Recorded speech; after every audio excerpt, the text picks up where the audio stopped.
Welcome to the Resilience Road podcast. I am your host, Isaac Rudansky, and today we have a very special guest who is near and dear to my heart. Our guest today is the inventor of Digibabble. He's an author. No, he's invented the word Digibabble, hopefully not of Digibabble. He coined the phrase Digibabble. He's an author, a social activist, a great storyteller, a business coach, a friend, a grandfather, a father, a husband, a speaker, a public board member of American Eagle Outfitters and Ethan Allen, former global CEO and chairman of VML Y&R, and one of LinkedIn's most profound and prolific and prodigious influential voices. On a personal note, to him? On a personal note, David Sable, our guest today, has had an enormous impact on my life, on our agency's structure and growth trajectory over the years. David, thank you for being on the show today. I'm really excited to have you. My honor. I didn't have much choice. You asked me, so. So the concept of the show is to bring people on who have had interesting life experiences and try to frame some life experiences in resilience. And I think resilience and moxie and grit are, similar words, and we talk about them a lot. But when I say resilience, or when you hear the idea of being resilient, what does that mean to you? What are the stories Resilience or first is all things about you think the of? ability to bounce back, to transcend whatever might be stopping you, whatever barriers you think might be in your way, whatever bad things have happened to you. That's resilience, right? Your ability to go on. I think that the issue of resilience is that resilience requires huge perspective. And why do I say that? Because the fact of the matter is, most of us talk about resilience. It's, oh my God, the train was late today, but somehow I managed to get in and I'm not angry, or I'm not sweating it out. Like, wow, because I'm really resilient. That's like bullshit. I know people who are Holocaust survivors, who have survived cancer, who have been the victims of someone who's died from cancer, meaning not victims, but their families were devastated. I know people who have been wounded in wars, who've been in accidents and become quadriplegics. And those people manage in ways that inspire the hell out of me. And they're really resilient because they've really overcome stuff. So when I look at my life, the perspective that I have is that that's real resilience. And if you understand, like if you have enough people around you who actually have been resilient, you just kind of get dragged along. Because all you need to do is hitch your wagon to what they do every single day. My friend Alan Brown, who's quadriplegic, is unbelievable. Nothing stops him. Goes swimming every day. He's going there's nothing he doesn't do. Danny Human, a paraplegic, is going skydiving, plays golf, does crazy, amazing things, travels all around the world. Both. And so I look at them, I hitch my wagon to them. I hitch my wagon to people like that. So it's an inspirational sense of resilience that you see in people who you admire, who have bounced back from, let's say, catastrophe. And you see, I feel like you're downplaying your own resilience also, because you've had a very interesting, circuitous journey over the course of your career. You used other words before, grit and moxie. I don't think they're actually the same as resilience. Grit and moxie, I think, is just sort of being down to earth, right? Grit is, you're just down to earth. You get it. You get the job done, right? You've got the grit for it. You don't care. You get your hands dirty. That's great. I think that's important, right? That I live my life that. Moxie is about confidence. And moxie is just having the confidence to be able to get up every morning. I always say, do it big or stay in bed. That's moxie, right? You get out of bed. You want today to be better than yesterday. You benchmark yourself on yesterday. Today has to be better. The next day has to be better than that. That's moxie. Resilience, you're right. Would you say though, would you say that moxie and grit, though, maybe are characteristics of somebody who tends to manifest resilience, or somebody who becomes resilient? Could be, but you could have tremendous moxie, you could have tremendous grit, and you could get down, right? I know people who get depressed, people who have huge confidence, people who otherwise seem to be completely functional, and then they end up being depressed about something. Something happens in their personal lives, something happens in the world, something happens to somebody else, and they lose it. And they can't get out of bed in the morning, and they're not able to face the world. They're not able to face their job. They're not able to function. They're not able to use that moxie, if you will, to use that grit as they did every day, because they weren't that resilient. It happens. It happens. Now, what would you think? I think they're different. What would you tell that person? So you have, let's just say, for example, you have a friend who has been resilient, who has been consistent, and he's going through a very difficult patch of time. Like, he can't get out of bed. He feels like he lost his sense of, he lost his ability to, soldier on. What would you tell him? There's nothing that I know. There's nothing that anybody knows, because we really can't understand. Right? You can never put yourself, I know, walk a mile in someone else's moccasins, yada, yada, yada. You can't put yourself in someone else's head when they're in that kind of a situation. You just can't. So the best that you can do is offer yourself as a crutch and try to talk it out with them and try to help them overcome their fear. I mean, typically, I think the issue is usually fear, right? There's a fear you have. There's a fear of losing more. There's a fear of getting hurt again. There's a fear of failing. Those are the things that hold us back. And people who are resilient manage to overcome that fear. Doesn't mean they don't have that fear, but they manage to overcome it because they get up every day and they just put that fear aside. And it could still be in there. It's someplace inside you. I don't think you can ever completely get rid of it. Yeah. But you understand that in order to get ahead, in order to function, in order to feed your family, yourself, in order to be a person, in order to serve your friends, you've got to move ahead.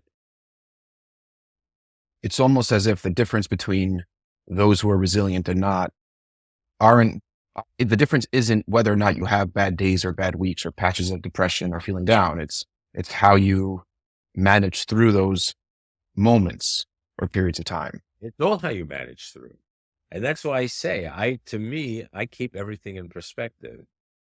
I always look, now again, nobody wants to hear this. This is not the antidote to your friend who hasn't shown the resilience. Because people don't want to hear about other people. But for me, or about other people, to me, it's always about looking at these other people. It's always about the perspective, putting myself back into that perspective and saying, like, well, what did I really lose? Or what am I really afraid of? And is it big? Like, look at so-and-so and look what they do. Look what they manage. And getting inspiration. So to me, what fuels my resilience is the inspiration from others. I think you need. Does it ever make you feel down? Like, I could also imagine it backfiring, because if I'm looking up to somebody who is so resilient, who has come back from being a quadriplegic, I feel like, how could I ever compete? Like, I feel guilty now that I'm having a bad day. I feel guilty that first of all, he hasn't come back from being a quadriplegic. He is a quadriplegic. He is a paraplegic. He has, whoever it is, they've lost their loved one. They failed on the test. They lost the client. Like, it's like, you're not coming back from it. What you're doing is moving ahead. It's different. It's way different. And you come. Oh no, there's no survivor's guilt here. You're not the survivor of anything, and there's no guilt. Like, what do you have to be guilty about? Survivors have guilt, right? That's a known thing. Right? So if you're the survivor of something, very often survivors have a problem with resilience because they have survivor's guilt. And yet, I used the Holocaust as an example before, because most of the Holocaust survivors that I know were incredibly successful one way or another.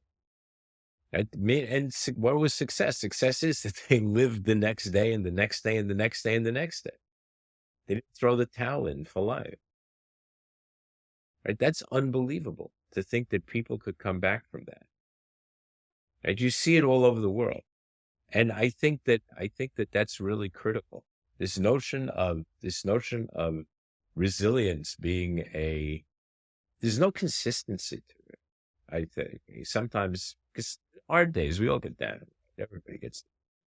But it's the ability to pick yourself up again that's really critical. There's a great poem by Rudyard Kipling called If. I highly recommend it. Right? So, which basically says that if you can just move ahead and keep it to yourself, it's not important, right? And there's a great line, you know, walk with kings and queens and still be able to talk to everybody else. Like, that's what makes the difference. If you can overcome all these things and understand that life is a gamble, right? It's all pitch and toss, as he calls it, which is basically dice. If you can do that and just move ahead, then you're a person. Can you tell us a little about your career, early days, your first job, then and later on in your career, because you sort of spanned from the base of the mountain to the peak of the mountain. But I'm interested in knowing, at different stages of your career, moments of setback or moments of feeling down, and how you managed to do that. Because in my mind, I see you as, like, for me, you're a rock. I don't think I've known you for 6 years. I don't think there's ever been a day or a time that I wasn't able to get in touch with you, that I called you, that I got a sense that things are like down, because you're a rock. So, like, the same way you look at other people for inspiration. I thought it was because I gave you my cell phone number. That's also right. That's also part of the issue. And but I'm sure you've had bad days, and I'm sure there have been career setbacks, especially. But tell us a little bit about your career in the beginning. Go back. Kumbaya. I'll go back. Look, I just wrote about this on LinkedIn. I wrote about one early setback, right? And it was pretty simple. I got recruited. I was a kid. I'd spent a year working at Y&R. I was in the training program. It was pretty cool. How old are you at this point? 21. Okay. Maybe I was going into 22 because I'd been there a year. I get recruited. Like, wow. And was this was your first job in advertising? My first real job. I had worked in high school. I'd been selling copy. I had, like, all kinds of side gigs going on, even when I was at Y&R. But it didn't matter.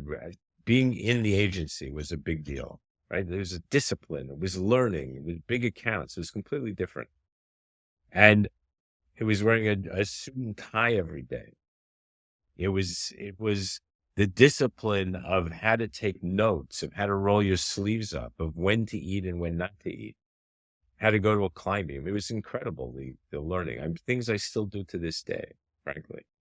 And at 21, you were wearing a suit and tie every day. That's incredible. Yeah, everybody did. Just moving on. So I get recruited, right?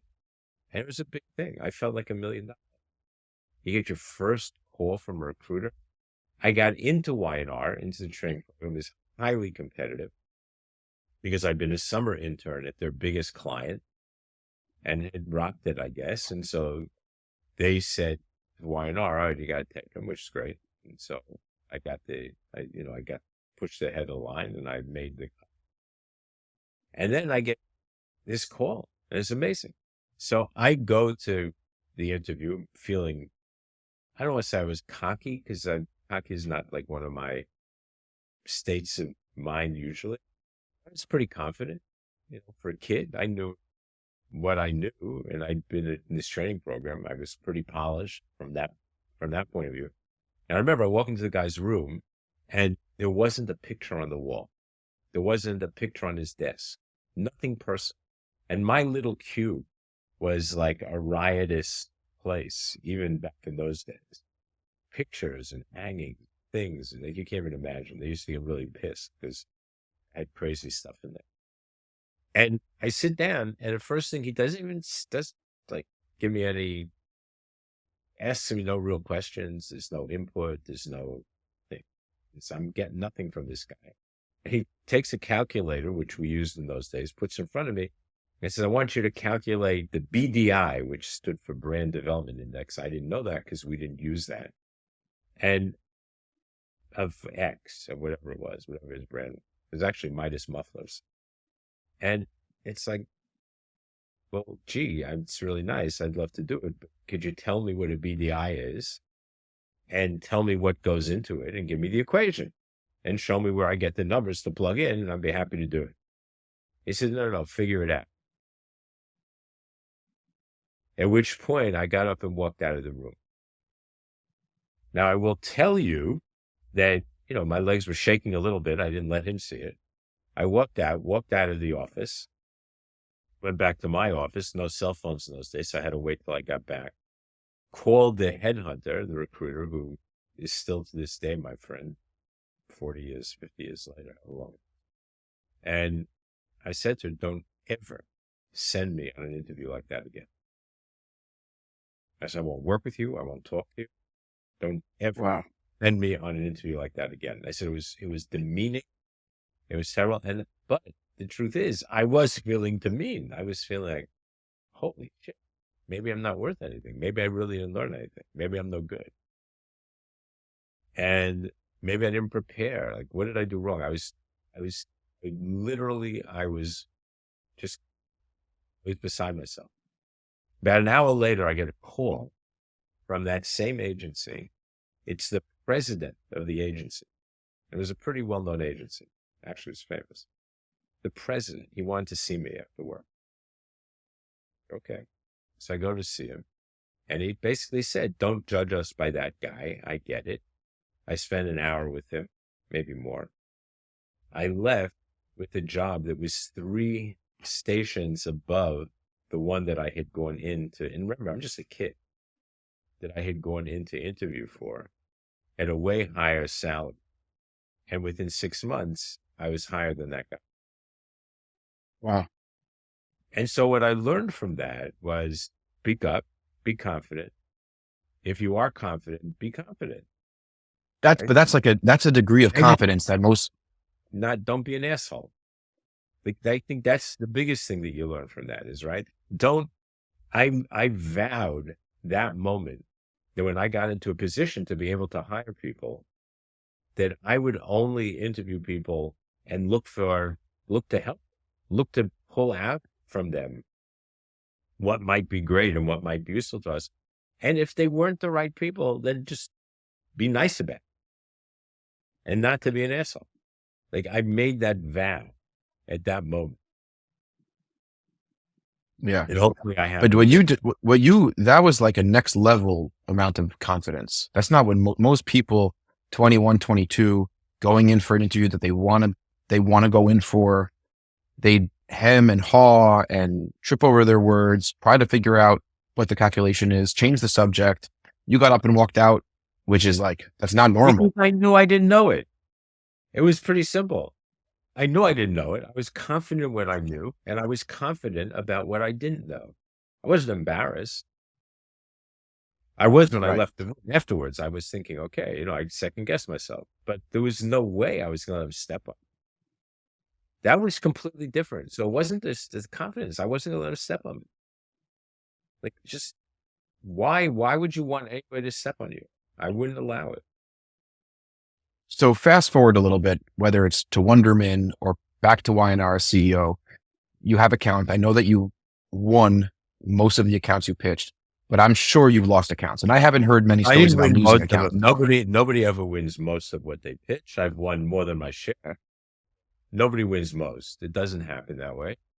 Which is why, by the way, you have to have thick skin, and why you have maybe it was pharma. I remember, I think with pharma, you told me like you didn't lose a pharma pitch. No, I'll tell you too. That were, again, very similar to it.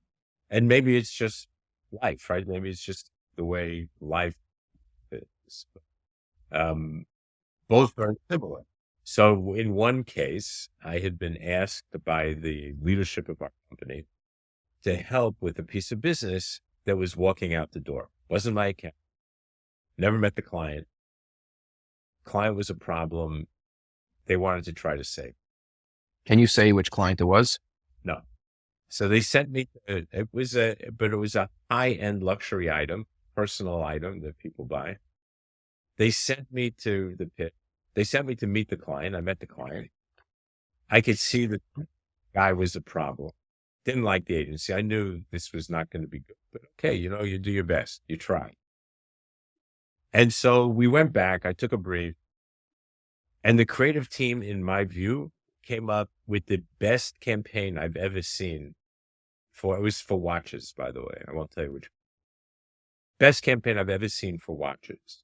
And to this day, I remember the campaign. That's how good it was.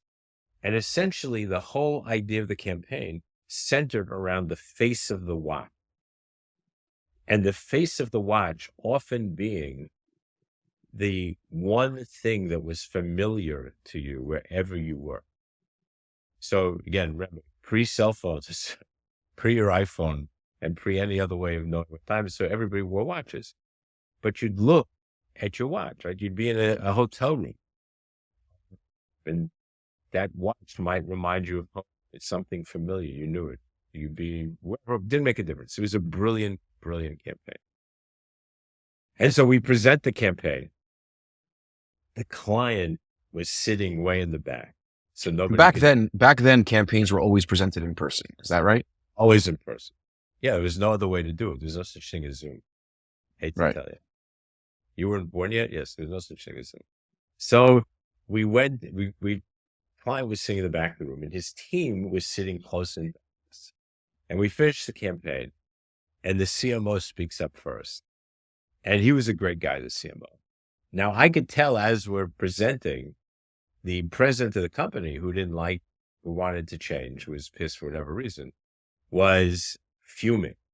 Like, I could see the smoke coming out of his ears. I knew we were done. CMO says, and I felt bad for him afterwards because he got fired. The CMO goes, wow. Because I've never seen an agency come back like this before. This was the best campaign I have ever seen present. It was amazing. And then two other people from his team speak up and say the same thing.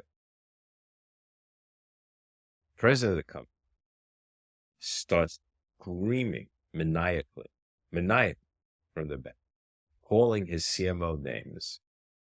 He's an idiot, calling the other two people names. That it was the worst shit he'd ever seen. It was whatever.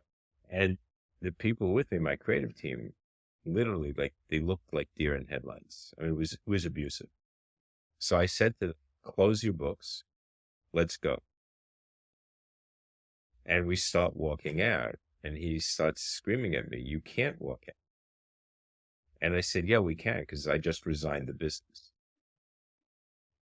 Now, you have to remember, I'm not the president of the company. I was like, I was still young. I was, senior for a young guy, but I wasn't that senior. And I quickly found the phone. He had no cell phones. Called the president of the agency. Frank Anfield is a great guy. I said, Frank, I'm just telling you, I just resigned the business. Get to Ad Age right now and tell them we resigned the business. Because he's going to put out a press release saying that we were fired. And so Frank did it. And so it went out on the wire that we resigned the business because irreconcilable differences. So he went nuts because we resigned and he couldn't find us. And then he needed us to hang on for a little while longer because technically we could just walk out. I think he had insisted that there be a short-term clause. Usually it's like 90 days. He wanted a short-term clause. But he couldn't because then he'd have no agency. And so, I mean, it was ridiculous. So that was one. And I'll tell you a second one. So now fast forward. Now I'm actually running Wonder. And I come in as just no, I take it back. I just become CEO of Young and Rubicam. And a particular client, the same thing. I walked into a situation where a client was walking out, and we come in, we make a presentation, 3 awesome campaigns, amazing, like really amazing. I could see the client didn't like any of them, starts arguing, whatever. And I said, look, I think you're off base. Here's why. Here's proof to that. We've tested. Right, she's going to test the campaign. If we come back in, and we're on a satellite call. This is again pre-Zoom. So we're in a satellite call in this special room when you have a team someplace else and us, and they start showing edited tapes from focus groups. So we're not seeing the whole focus groups. We're not seeing the questions. We're not seeing what they're answering. And it's all negative. But I have no idea what it's negative about because it had absolutely nothing to do with what we're talking about. And so after about 5 minutes of it, I just sat there, we resigned the business, and we walked out of the room. And we also did now, we had cell phones. So we quickly called, we resigned the business. The issue was that they needed us for more than 90 days because it was a huge piece of business. And it was almost 6 months, I think, that we had to hang in and do it. So I said, the only way we'll do it is at a premium price. Otherwise, we're just going to hold the 90 days. And we want to be paid off. Huge piece of business. She had no choice. But again, I think I never actually made the link between those 3 stories, but it's basically the same story. It's just you have to be true to yourself. Yeah. If you know you're right, like, look, I believe questions are never wrong. Only answers are wrong, right? Questions can't be wrong. Like asking questions is important. Answers can be wrong. But sometimes you know you're not wrong because it's not an answer. It's an issue. Right? Now, maybe the campaign, we shouldn't like the campaign. That's fine. But they were fine campaigns. You didn't like us. That was the truth. So just tell us and let us go away. Right. It sounds almost like there's an element of confidence that fuels resilience, where I sometimes talk about, or I call it idiotic optimism. And it's this attitude that I think is twofold. One is you're very confident in your own capacity to succeed. Even when the chips are stacked against you, statistically, you're unlikely to come out of this like ahead. But people, and I think your stories and the way you conducted yourself is a paragon of this idea because you felt confident. You felt good about what you were doing, the choices you were making. Most situations like this would end up as a failure, but you didn't over-index on the failure. It's like, okay. No, because I knew we were going to fail. I knew going in we were going to fail. I was pretty sure, right? I didn't go into it because I thought we were going to win. I went into it because we had to do the right thing. And the right thing was to support the team, to support the company, and go out with our heads up, not with our tails between our legs. And so that's what we did. And I'm proud of what we did. I'm proud that we walked out that way.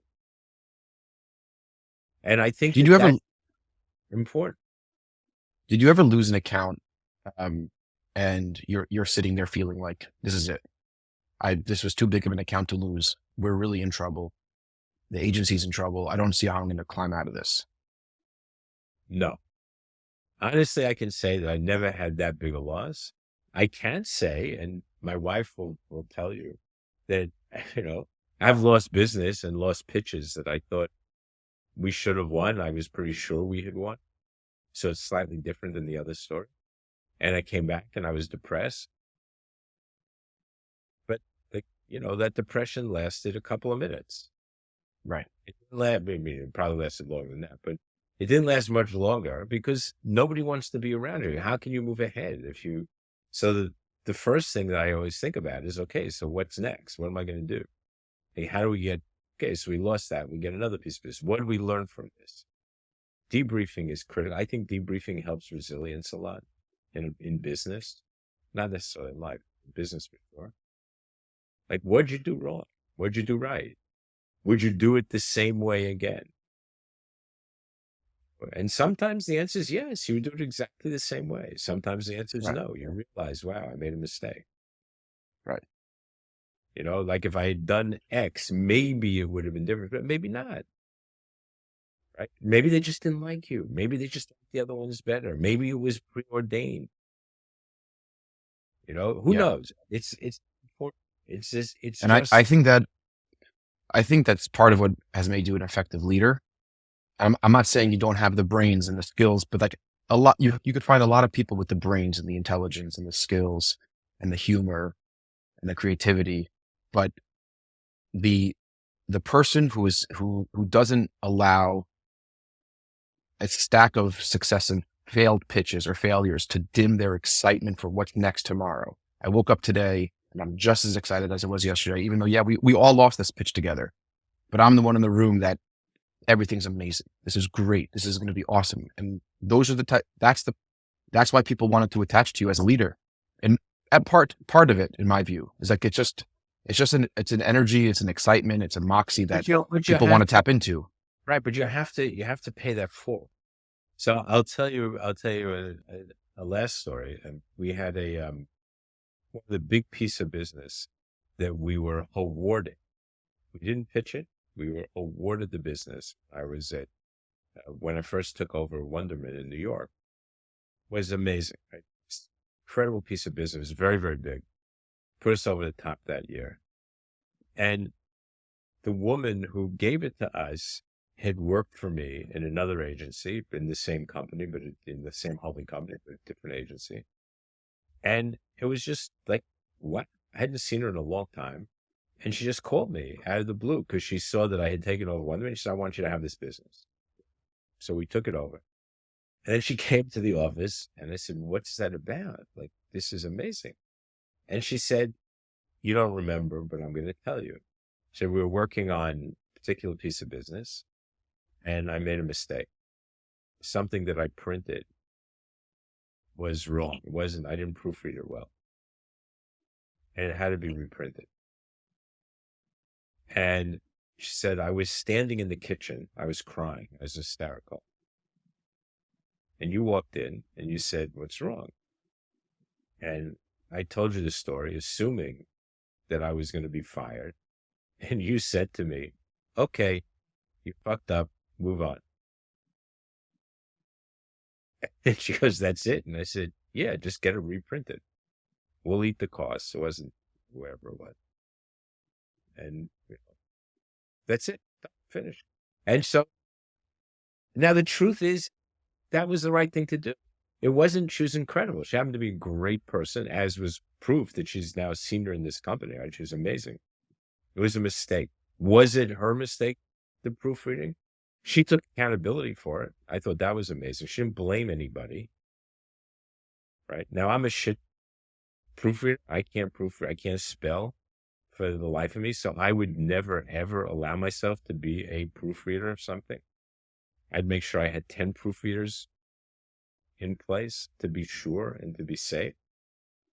And I had that double redundancy built into everything I did always, just because I'm such a bad speller. But okay, so she learned a lesson. But she didn't blame anybody. Think about that. Now, had she said, oh, it's all Isaac's fault, he's an ass, like he didn't do it, I probably wouldn't have been as open to. But the truth is, and she was resilient, and look what happened. Look what came back on us because of it, because of the pay forward. And my view, and my bet, not my view, is that she paid that forward 10 times in her career as well, giving other people benefit of the doubt. So that's basically passing ahead the resilience.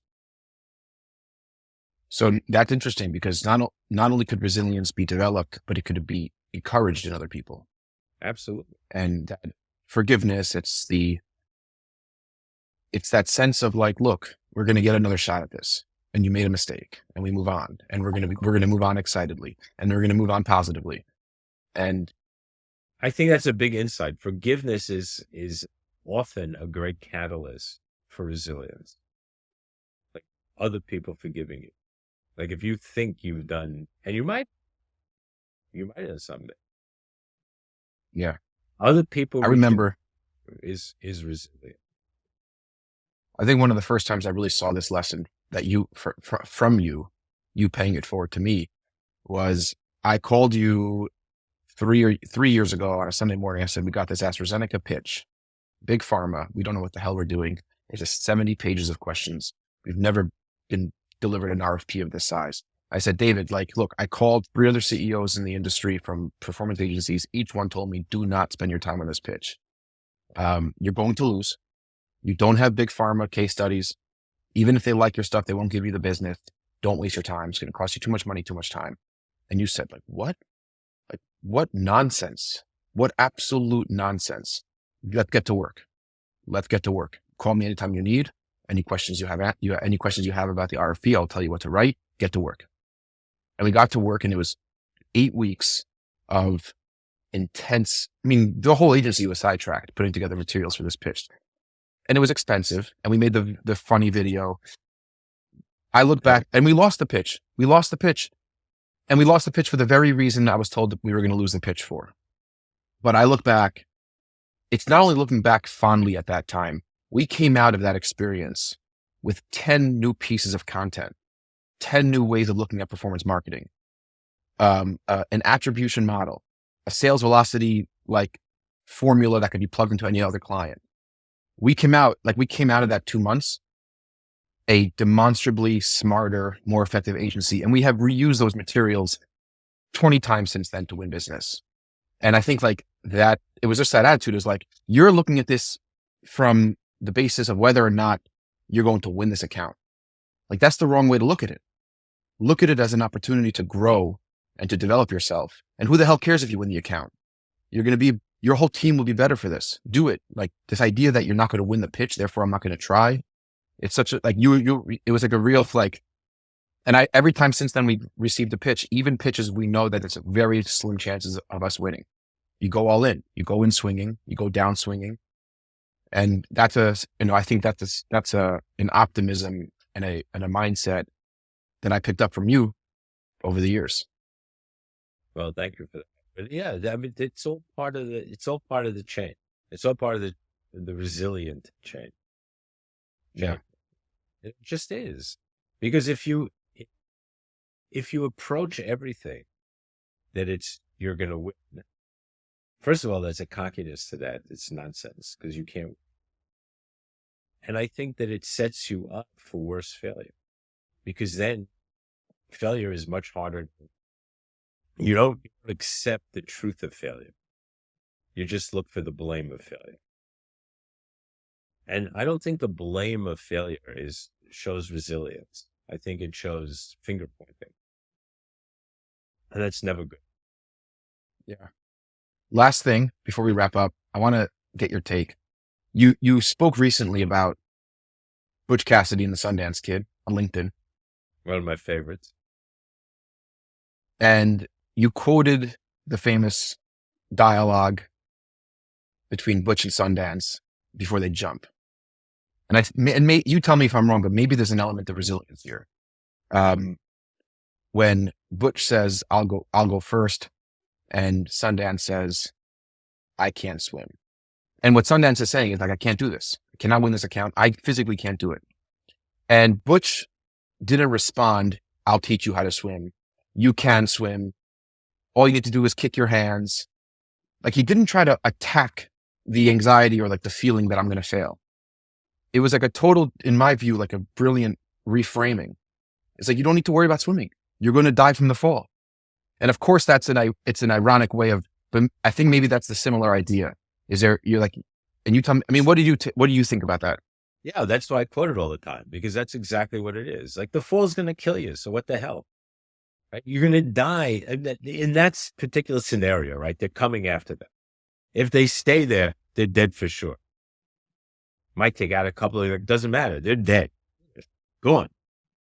So the only option is to go off the cliff, and that might kill them. And I don't know how to swim. That might kill you too.